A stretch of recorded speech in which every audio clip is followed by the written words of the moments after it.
ઘણા લોકો એ વસ્તુ કહેતા હોય છે કે વધુ પડતા જીમ કરવાથી અથવા તો જીમ કરવાના કારણે એટેક આવેલો છે, એના લીધે જીમ કરાય જ નહીં. એ બહુ જ ખોટી વાત છે. હમણાં એક ઘટના બની. એક યુવકનું 42-43 વર્ષના યુવકનું હાર્ટ એટેકના કારણે મૃત્યુ થયું. અને આ ઘટના વધુ હચમચાઈ જાય ત્યારે જ્યારે તમે એ યુવકને પર્સનલી જાણતા હો, જેના જોડે તમે કદાચ નાના હોય ત્યારે ક્રિકેટ બી રમેલા હોય અને વારે તહેવારે સોશિયલ ફંક્શન ઉપર મળવાનું બી થતું હોય, એટલે ખરેખર આ એક દુઃખદ ઘટના હોય છે. પણ એના કરતાં બી વધુ દુઃખદ ત્યારે થતું હોય જ્યારે સમાજનું રિએક્શન કંઈક અજુગતું જ આવતું હોય છે. જે યુવકની વાત કરી રહ્યા છે એ એકદમ હેલ્ધી યુવક હતો. રોજ જીમમાં જવાનું, પ્રોપર શરીર બોડી મેન્ટેન હતું અને એક પોઝિટિવ એટીટ્યુડ સાથે જીવવાવાળો માણસને બી અચાનક એટેક આવે છે અને આ દુનિયામાંથી વિદાય લે છે.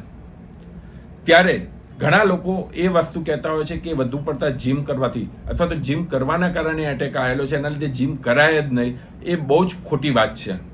ત્યારે આપણે વિચારીએ છીએ કે એક્સિડન્ટ થતા હોય છે અને એના લીધે માણસનું મૃત્યુ થતું હોય તો કાલથી વાહનો ચલાવવાનું જ બંધ કરી દેવું જોઈએ. આટલા બધા પ્લેન ક્રેશ થતા હોય છે કે બોટ ક્રેશ થતી હોય છે એટલે એના ઉપર જવાનું જ બંધ કરી દઈએ.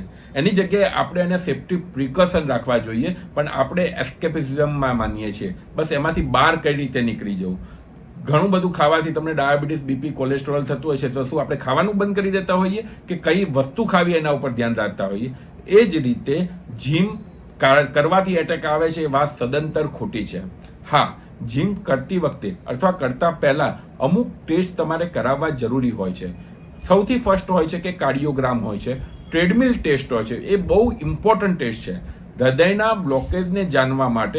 અને જ્યારે બી તમે કોઈ વિગ્રસ એક્સરસાઇઝ કરતા હોય તો એના પહેલાં આ ટેસ્ટ બહુ ઇમ્પોર્ટન્ટ ટેસ્ટ હોય છે. એનાથી તમારા શરીરમાં રહેલા હિડન બ્લોકેજીસની ખબર પડતી હોય છે અને રાઈટ ટાઈમે એક્શન લેવાતું હોય છે. સો બેઝિકલી જીમ કરવાનું બંધ કરવા પડતા શું સાવચેતી રાખવી એ ધ્યાન રાખવું જરૂરી છે. તો એના માટેનો ફર્સ્ટ પોઈન્ટ એ છે કે એક TMT ટ્રેડમિલ ટેસ્ટ તમારા ડૉક્ટરને કહીને તમે કરાવડાવી શકો છો, જેનાથી તમને આગળના સ્ટેજ ઉપર કંઈ હોય તો ખ્યાલ આવી શકતો હોય છે. બીજી વસ્તુ, અમુક બ્લડ રિપોર્ટ્સ એવા છે જે લોકોની ફેમિલી હિસ્ટ્રી સ્ટ્રોંગલી પોઝિટિવ છે, એમાં અમુક બ્લડ રિપોર્ટ જેવી રીતે કે સિરમ હોમોસિસ્ટીન છે, હાઈ સેન્સિટિવિટી CRP છે, એવા ઘણા એવા ટેસ્ટ છે કે જે તમને આગળના સ્ટેજ ઉપર કરી દો અને એની મેડિસિન ચાલુ કરી દો તો ભવિષ્યમાં એટેક આવવાની શક્યતા ઓછી થઈ જતી હોય છે. સો બેઝિકલી જે ટ્રેડમિલ સિવાય આ બ્લડ રિપોર્ટ્સ કરાવવા જરૂરી હોય છે અને એને પ્રિકોશનરી મેજર તરીકે કરાવીને જો એની મેડિકેશન ચાલુ કરવામાં આવે તો મોટે ભાગે આવી વસ્તુની અંદર તમે કોઈની જાન બચાવી શકો છો.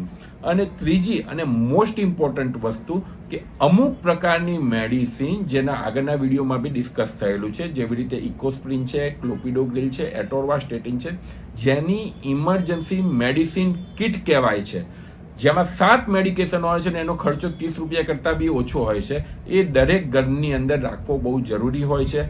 એ લેવાથી સાયન્સ અને રિસર્ચ એમ કહે છે કે 35 to 40% કેસીસની અંદર જો પ્રોપર રીતે લેવામાં આવે તો તમે હાર્ટ એટેકના કારણે થયેલા મૃત્યુને તમે ઓછું કરી શકો છો. 40% એટલે બહુ વધુ કેસ છે.